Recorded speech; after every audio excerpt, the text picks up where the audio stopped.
나는 많이 바라지도 않았는데 이 말 한 번쯤 해보셨을 겁니다. 저도 해봤습니다. 우리는 정말 많이 바라지 않았습니다. 그저 조금만, 아주 조금만 알아주기를 바랐을 뿐입니다. 그런데 왜일까요? 그 작은 기대조차 이루어지지 않을 때 우리 마음은 왜 이렇게 아픈 걸까요? 오늘은 우리 모두가 한 번쯤은 겪었을 이야기를 해보려고 합니다. 바로 기대에 관한 이야기입니다. 어느 날 한 어르신이 제게 이런 말씀을 하셨습니다. 내가 자식 셋을 키우면서 내 인생을 다 바쳤어요. 남편은 일만 했고 나는 애들 뒷바라지만 했지. 그렇게 대학까지 다 보냈는데 이제 와서 보니 나한테 관심도 없어. 명절에 잠깐 왔다가 가는 게 다야. 전화도 내가 해야 받고 나는 많이 바라지도 않았어요. 그냥 가끔 생각해 주면 되는데 그게 그렇게 어려운 일인가 싶어서 마음이 아파요. 이 이야기를 들으면서 저는 고개를 끄덕일 수밖에 없었습니다. 왜냐하면 그분만 그런 게 아니거든요. 우리 대부분이 비슷한 경험을 하고 있으니까요. 자식에게만 그런 게 아닙니다. 배우자에게도 기대합니다. 함께 늙어가는 사람이니까 이제는 서로 의지하며 살 줄 알았는데 막상 보면 예전과 똑같습니다.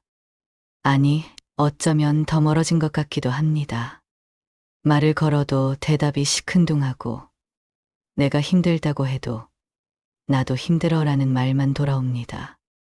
친구나 형제에게도 기대합니다.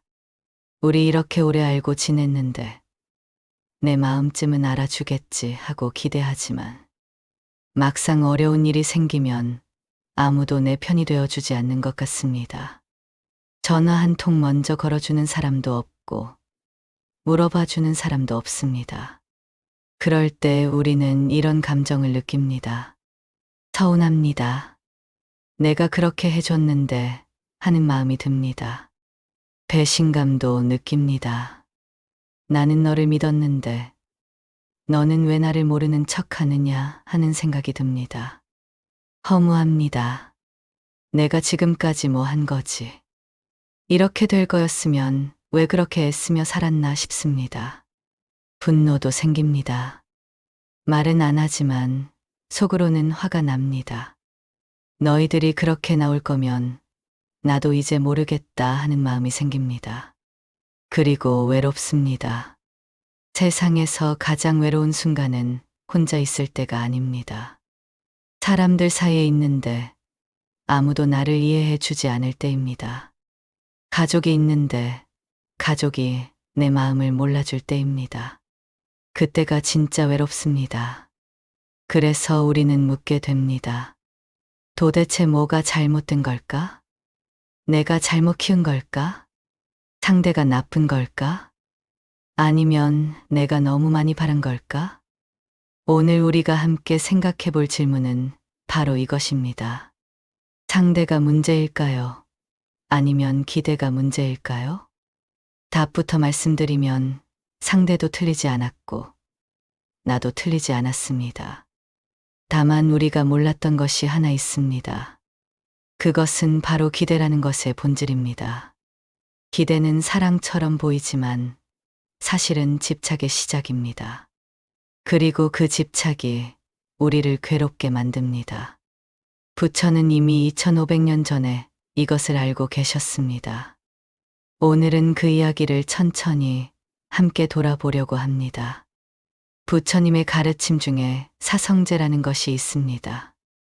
한자로 쓰면 어렵게 느껴지지만 사실 아주 단순한 이야기입니다. 첫 번째 진리는 고, 즉 인생은 괴롭다는 것입니다. 두 번째 진리는 집, 그 괴로움에는 원인이 있다는 것입니다. 세 번째 진리는 멸, 그 원인을 없애면 괴로움도 사라진다는 것입니다.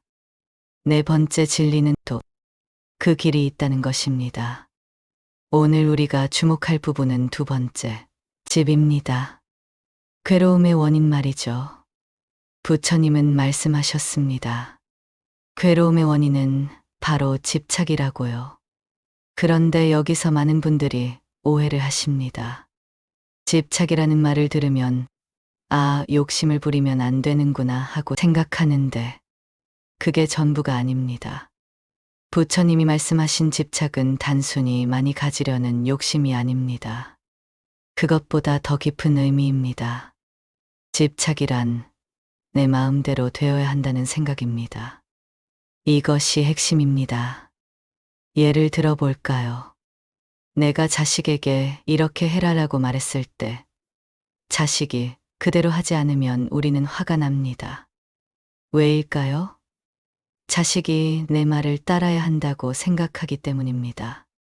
내 말이 옳고 자식은 그것을 따르는 것이 당연하다고 생각하기 때문입니다. 배우자에게도 마찬가지입니다. 당신은 이렇게 해야지, 부부라면 이 정도는 알아줘야지 하는 마음이 있습니다. 그런데 상대가 그렇게 하지 않으면 섭섭합니다. 왜일까요? 배우자는 내 기대에 맞춰 살아야 한다고 생각하기 때문입니다. 친구나 형제도 마찬가지입니다. 우리 사이에 이 정도는 해줘야지, 내가 어려울 때는 도와줘야지 하는 생각이 있습니다. 그런데 그렇게 하지 않으면 배신감을 느낍니다. 이것이 바로 집착입니다. 상대가 내 생각대로, 내 기대대로 움직여야 한다는 마음. 그것이 바로 괴로움의 씨앗입니다. 부처님은 이것을 가래라고도, 그아해라고도 표현하셨습니다. 목마른 사람이 물을 찾듯이 우리는 끊임없이 무언가를 바라고 갈구하고 집착한다는 뜻입니다. 그런데 문제는 이겁니다. 세상은 내 마음대로 되지 않는다는 것입니다. 자식은 자식대로 생각이 있고, 배우자는 배우자대로 생각이 있고, 친구는 친구대로 사정이 있습니다. 그들에게도 각자의 삶이 있습니다. 그들도 힘들고, 바쁘고, 때로는 나를 챙길 여유가 없습니다. 그런데 우리는 그것을 이해하지 못합니다. 아니, 이해하고 싶지 않습니다. 왜냐하면 우리에게는 기대가 있기 때문입니다. 이제 그 흐름을 한번 정리해 볼까요? 기대, 바람, 당연함, 실망, 원망. 처음에는 작은 기대로 시작합니다.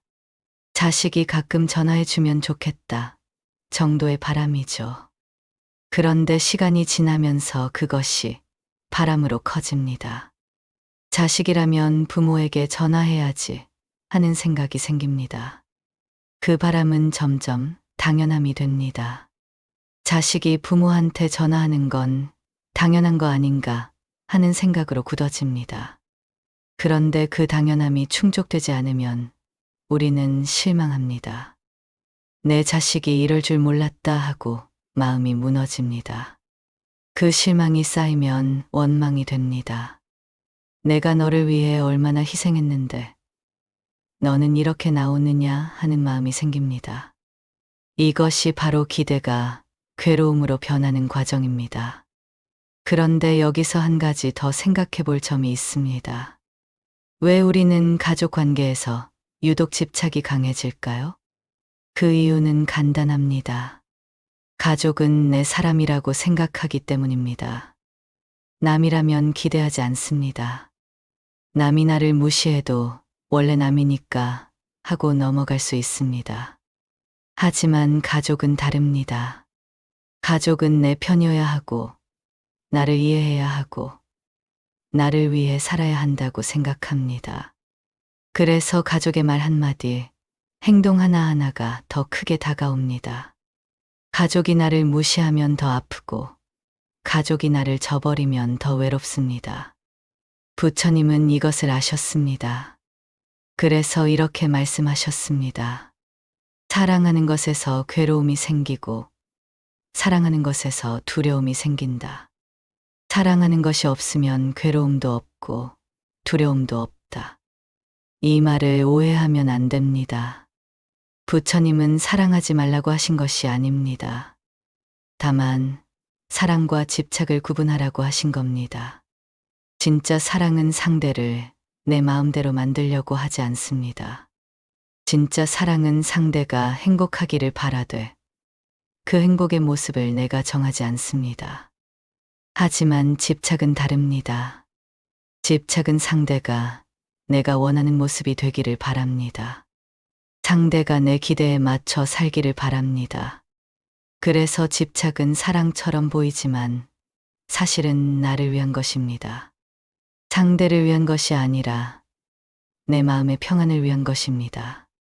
이제 우리는 질문해야 합니다. 나는 정말 사랑하고 있는가? 아니면 집착하고 있는가? 이 질문이 편하지는 않을 겁니다. 하지만 이 질문을 외면하면 우리는 계속 괴로울 수밖에 없습니다. 이제 조금 더 구체적인 이야기를 해볼까 합니다. 우리가 가장 많이 기대하는 두 존재, 자식과 배우자 이야기입니다. 먼저 자식 이야기부터 시작하겠습니다. 부모가 자식에게 기대를 거는 것은 어쩌면 당연합니다. 왜냐하면 우리는 자식을 위해 많은 것을 포기했으니까요. 젊었을 때 하고 싶었던 것들을 참았습니다. 친구들과 놀러 가고 싶어도 참았고, 새 옷을 사고 싶어도 참았고, 맛있는 것을 먹고 싶어도 참았습니다. 왜요? 자식 학원비 때문에, 자식 대학 등록금 때문에, 자식이 더 나은 환경에서 자라게 하기 위해서입니다. 밤늦게까지 일했습니다. 몸이 아파도 참았습니다.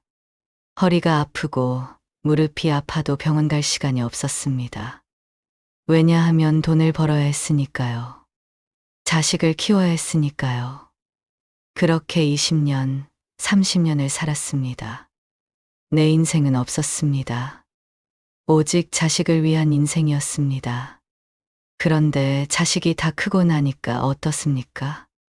자식은 자기 삶을 삽니다. 당연한 겁니다. 자식도 이제 어른이니까요. 자식도 자기 가정이 있고, 자기 일이 있고, 자기 걱정이 있습니다. 하지만 부모 마음은 그렇지 않습니다.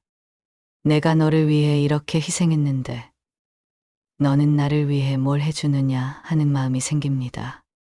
물론 입 밖으로 내지는 않습니다. 부모는 참습니다.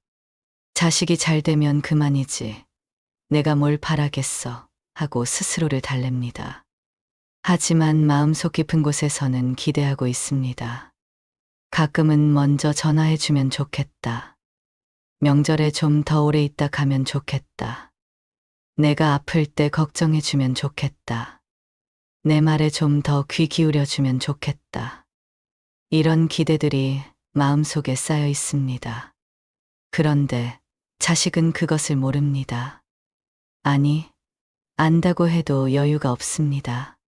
자식도 회사에서 치이고, 가정에서 치이고, 세상을 살아가기 바쁩니다. 그러면 부모는 서운합니다. 내가 이렇게 해줬는데 하는 마음이 듭니다. 이 내가 이렇게 해줬는데 라는 말, 이 말 속에 모든 것이 담겨 있습니다. 이 말 속에는 희생이 담겨 있습니다. 내가 얼마나 힘들게 살았는지, 얼마나 많은 것을 포기했는지가 담겨 있습니다. 이 말 속에는 기대가 담겨 있습니다. 그러니까 너는 나를 알아줘야 한다는 기대, 너는 나에게 보답해야 한다는 기대가 담겨 있습니다. 이 말 속에는 조건이 담겨 있습니다.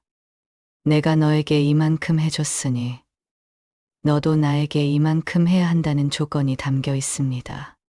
그런데 자식은 그 조건을 받아들인 적이 없습니다.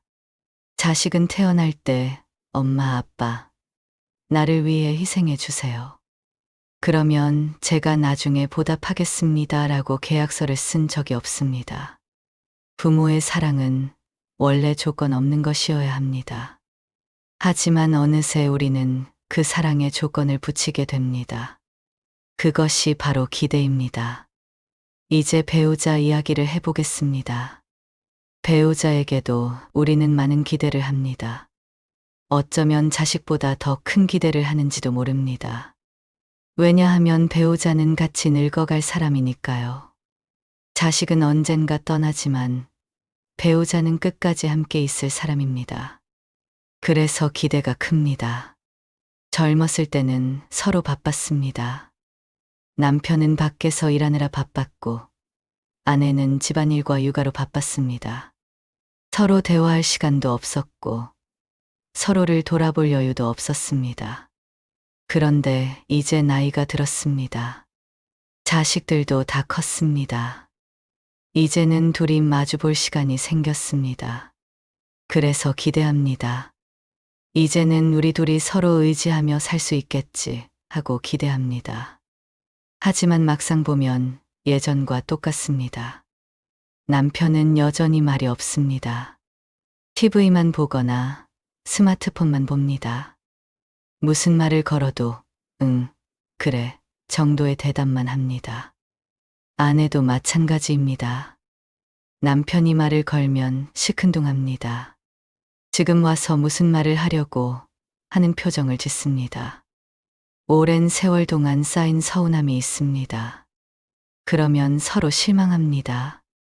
이 사람은 변하지 않는구나. 이 사람은 나를 이해하지 못하는구나. 이렇게 오래 살았는데도 내 마음을 모르는구나. 이런 생각이 듭니다. 그리고 외로워집니다. 세상에서 가장 가까운 사람인데 가장 멀게 느껴집니다. 한 이불을 덮고 자는데 마음은 천리 밖에 있는 것 같습니다. 왜 이렇게 되는 걸까요? 그것도 역시 기대 때문입니다. 우리는 배우자가 변해주기를 기대합니다. 나이 들면 달라지겠지, 이제는 나를 알아주겠지 하고 기대합니다. 하지만 사람은 쉽게 변하지 않습니다. 특히 나이가 들수록 더 변하지 않습니다. 평생 말이 없었던 사람이 갑자기 말이 많아지지 않고 평생 무뚝뚝했던 사람이 갑자기 다정해지지 않습니다. 그런데 우리는 그것을 받아들이지 못합니다. 왜냐하면 부부라면 이래야 한다. 같이 늙어가는데 이 정도는 해줘야 한다 하는 기대가 있기 때문입니다. 그래서 기대가 클수록 말 한마디에 더 상처를 받습니다.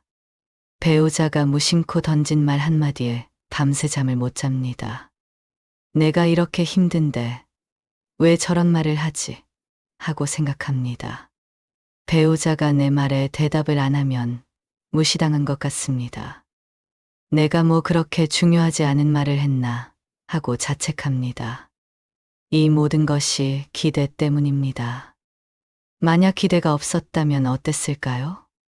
배우자가 말이 없어도 원래 저 사람은 말이 없는 사람이니까 하고 넘어갈 수 있었을 겁니다. 배우자가 무심한 말을 해도 원래 저 사람은 표현이 서툰 사람이니까 하고 이해할 수 있었을 겁니다. 하지만 우리에게는 기대가 있습니다. 그래서 아픕니다. 부처님은 말씀하셨습니다. 모든 괴로움은 바라는 것과 현실 사이의 간극에서 온다고요. 우리가 바라는 배우자의 모습과 실제 배우자의 모습 사이에 간극이 있습니다. 그 간극이 클수록 우리는 괴롭습니다. 그러면 어떻게 해야 할까요? 배우자를 바꾸려고 해야 할까요? 아니면 기대를 내려놓아야 할까요? 정답은 이미 나와 있습니다. 우리는 남을 바꿀 수 없습니다. 우리가 바꿀 수 있는 것은 오직 우리 자신의 마음뿐입니다. 이제 가장 중요한 이야기를 할 차례입니다. 노년에 우리가 내려놓아야 할 것은 무엇일까요? 재산을 내려놓아야 할까요? 명예를 내려놓아야 할까요? 건강에 대한 집착을 내려놓아야 할까요? 물론 그것들도 중요합니다. 하지만 가장 먼저 내려놓아야 할 것은 바로 기대입니다. 부처님의 가르침에서 보면 노년은 지혜의 시기입니다. 이제까지 살아온 인생에서 배운 것들을 정리하고 불필요한 것들을 내려놓는 시기입니다. 그런데 많은 분들이 노년에 오히려 더 많은 것을 붙잡으려고 합니다. 특히 사람에 대한 기대를 더 크게 가집니다. 외로우니까요. 불안하니까요. 그래서 누군가 내 곁에 있어 주기를, 누군가 나를 알아주기를 더 간절히 바랍니다. 하지만 바로 그 간절함이 우리를 더 괴롭게 만듭니다. 이제 우리가 내려놓아야 할 세 가지 기대를 이야기하겠습니다. 첫째, 자식이 나를 이해해 줄 거라는 기대를 내려놓아야 합니다. 자식은 우리를 이해할 수 없습니다. 왜냐하면 자식은 우리와 다른 시대를 살고 있기 때문입니다. 우리가 젊었을 때 살았던 세상과 자식이 지금 살고 있는 세상은 완전히 다릅니다. 우리는 가난한 시절을 겪었지만 자식은 풍요로운 시대에 자랐습니다. 우리는 참고 견디는 것이 미덕이었지만 자식의 세대는 자기 행복을 찾는 것이 미덕입니다. 그래서 자식은 우리의 희생을 이해하지 못합니다. 왜 그렇게까지 참고 살았어요? 하고 되묻습니다. 본인 인생은 왜 안 사셨어요? 하고 말합니다. 우리는 서운합니다. 내가 너를 위해서 그랬는데 너는 그것도 모르느냐 하고 생각합니다. 하지만 자식을 탓할 수는 없습니다. 자식은 자식 나름대로 최선을 다해 살고 있습니다. 다만 그 최선의 모습이 우리가 바라는 모습과 다를 뿐입니다. 그러니 이제는 내려놓아야 합니다. 자식이 나를 이해해 줄 거라는 기대를 내려놓아야 합니다. 자식이 이해하지 못해도 괜찮습니다. 나는 나대로 최선을 다해 살았고, 자식은 자식대로 최선을 다해 살고 있습니다. 그것으로 충분합니다. 둘째, 배우자가 변해줄 거라는 기대를 내려놓아야 합니다. 아까도 말씀드렸지만, 사람은 쉽게 변하지 않습니다. 특히 오랜 세월 함께 살아온 배우자는 더더욱 변하지 않습니다. 우리는 때때로 이런 생각을 합니다. 이 사람도 이제 나이가 들었으니 좀 달라지겠지. 이 사람도 이제 자식들 다 컸으니 나한테 좀 더 신경 써주겠지. 하지만 그런 일은 일어나지 않습니다. 배우자는 예전과 똑같습니다. 아니, 나이가 들수록 더 고집이 세지고 더 자기 방식대로 살려고 합니다. 그러면 우리는 실망합니다. 이 사람은 끝까지 이렇게 살 거구나 하고 체념합니다. 그런데 여기서 한 가지 생각해 볼 점이 있습니다. 배우자가 변하지 않는다면 나는 어떻습니까? 나는 변했습니까? 솔직히 말하면 나도 변하지 않았습니다. 나도 예전과 똑같은 방식으로 살고 있습니다. 나도 내 방식을 고집하고 내 생각이 옳다고 믿고 있습니다. 그렇다면 배우자만 탓할 수는 없습니다. 이제는 받아들여야 합니다. 배우자는 변하지 않는다는 것을, 그리고 그것이 나쁜 것이 아니라는 것을 받아들여야 합니다. 배우자는 배우자대로의 방식으로 나를 사랑하고 있을지도 모릅니다. 다만 그 방식이 내가 원하는 방식과 다를 뿐입니다. 말은 없어도 늘 곁에 있어 줍니다. 표현은 서툴러도 내가 아플 때 걱정해 줍니다. 다정하지는 않아도 묵묵히 함께 늙어가 줍니다. 그것으로 충분하지 않을까요? 셋째, 사람들이 나에게 고마워해야 한다는 기대를 내려놓아야 합니다. 우리는 평생 많은 사람들에게 잘해줬습니다. 친구에게, 형제에게, 이웃에게 베풀며 살았습니다. 그래서 기대합니다. 내가 그렇게 해줬으니 사람들이 나를 기억해 주겠지. 내가 어려울 때 도와주겠지 하고 기대합니다. 하지만 세상은 그렇게 돌아가지 않습니다. 사람들은 쉽게 잊어버립니다. 내가 해준 것은 잊어버리고 내가 못 해준 것만 기억합니다. 그러면 우리는 허무합니다. 내가 지금까지 뭐 한 거지 하는 생각이 듭니다. 하지만 이것도 내려놓아야 합니다. 사람들이 고마워해 주기를 바라는 마음을 내려놓아야 합니다. 우리가 남에게 베푼 것은 남을 위해서 한 것이 아니라 사실은 나를 위해서 한 것입니다. 내 마음이 편하기 위해서, 내가 좋은 사람이 되고 싶어서 한 것입니다. 그렇다면 그것으로 이미 충분합니다. 남들이 알아주든 말든, 고마워하든 말든, 그것은 중요하지 않습니다. 부처님은 이렇게 말씀하셨습니다. 자신의 행복을 남에게서 구하지 말라. 자신의 마음에서 찾아라. 이 세 가지 기대를 내려놓는 것이 쉽지는 않을 겁니다. 왜냐하면 이 기대들은 우리가 평생 가지고 살아온 것들이기 때문입니다. 그런데 여기서 하나 분명히 해야 할 것이 있습니다. 기대를 내려놓는다는 것이 체념이나 포기를 의미하는 것은 아닙니다.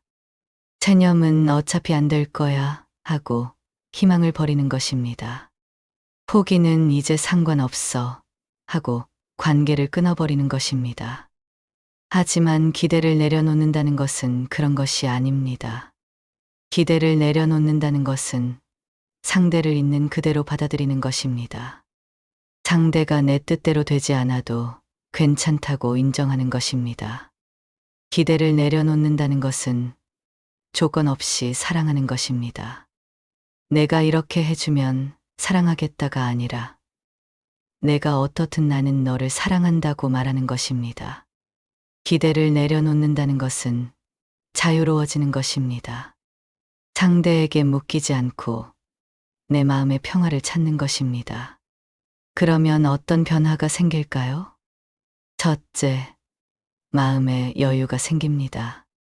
상대가 무슨 말을 해도 무슨 행동을 해도 예전처럼 상처받지 않습니다. 저 사람은 원래 저런 사람이지 하고 웃어 넘길 수 있습니다. 둘째, 관계가 편해집니다. 서로에게 부담을 주지 않게 됩니다. 자식도 편하고 배우자도 편하고 나도 편합니다. 억지로 맞추려고 하지 않아도 되고 억지로 이해하려고 하지 않아도 됩니다. 셋째, 마음이 고요해집니다. 기대가 없으니 실망도 없고 실망이 없으니 원망도 없습니다. 그냥 담담하게 하루하루를 살아갈 수 있습니다. 이것이 부처님이 말씀하신 평정심입니다. 좋은 일이 있어도 들뜨지 않고 나쁜 일이 있어도 무너지지 않는 마음입니다. 이제 마지막 이야기를 할 차례입니다. 기대를 내려놓으면 사랑이 사라지는 게 아닐까요? 아무것도 바라지 않으면 관계가 무의미해지는 게 아닐까요? 많은 분들이 이렇게 걱정하십니다. 기대를 내려놓으면 너무 냉정해지는 것 같고 사랑이 식는 것 같다고 말씀하십니다. 하지만 그것은 오해입니다. 기대를 내려놓는다고 해서 사랑이 사라지는 것이 아닙니다. 오히려 진짜 사랑이 시작됩니다. 기대가 있을 때의 사랑은 조건적입니다. 내가 이렇게 해주면 사랑하고 저렇게 해주면 실망한다는 조건이 붙어 있습니다. 하지만 기대가 없을 때의 사랑은 무조건적입니다. 상대가 어떻든 그 자체로 소중한 존재라고 인정하는 것입니다. 예를 들어 볼까요? 자식에게 기대가 있을 때는 이렇게 생각합니다. 자식이 자주 전화해줘야 좋은 자식이다.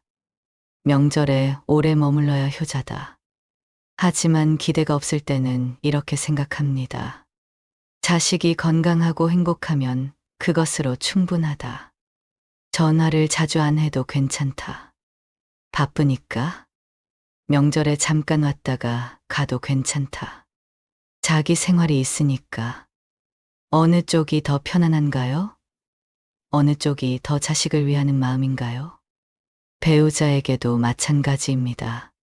기대가 있을 때는 이렇게 생각합니다. 배우자는 나를 이해해 줘야 한다. 내 마음을 알아줘야 한다. 다정해야 한다. 하지만 기대가 없을 때는 이렇게 생각합니다. 배우자는 배우자대로의 방식으로 살고 있다. 표현이 서툴러도 괜찮다. 그래도 이렇게 오래 함께 있어줬다. 그것만으로도 고맙다.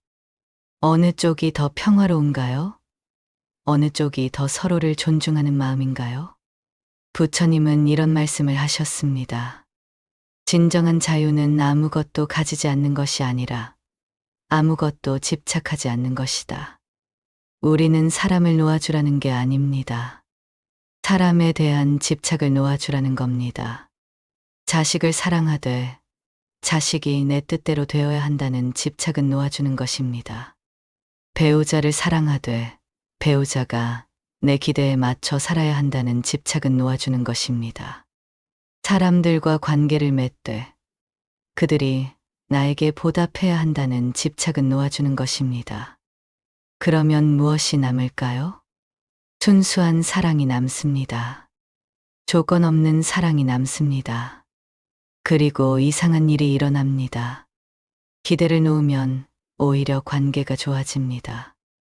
왜냐하면 상대도 편해지기 때문입니다.